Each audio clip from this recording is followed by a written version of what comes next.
ইসলামী bank news top 10।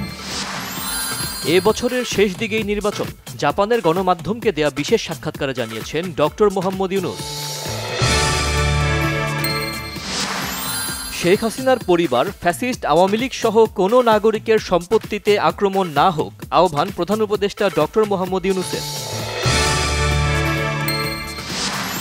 Dhanmondi ৩২-এ আজও বিক্ষুব্ধ ছাত্র জনতার ভাঙচুর, ধ্বংসস্তূপ দেখতে শত শত মানুষ আসছে ঢাকার বাইরে থেকেও।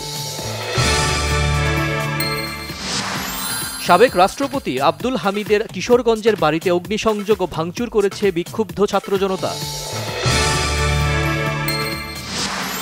দিল্লিতে পালানো শেখ হাসিনাকে বাংলাদেশে প্রত্যর্পণের অনুরোধে এখনও সাড়া দেয়নি মোদী সরকার, জানালেন ভারতের পররাষ্ট্র প্রতিমন্ত্রী কীর্তিবর্ধন সিং।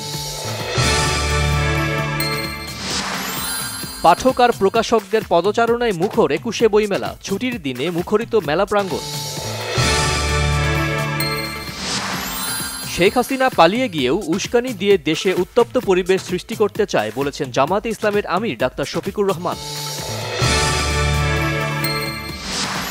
বাজারে আবারও ভোজ্য তেল নিয়ে নৈরাজ্য, রমজান সামনে রেখে বিভিন্ন পণ্যের আরেক দফা দাম বাড়ানোর কারসাজি ব্যবসায়ীদের।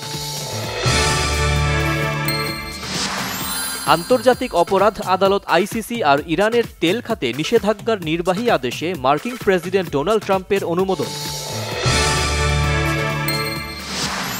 মিরপুর স্টেডিয়ামে সন্ধ্যা ৭টায় বিপিএলের গ্র্যান্ড ফিনালে ফরচুন বরিশালের প্রতিপক্ষ চিটাগং কিংস।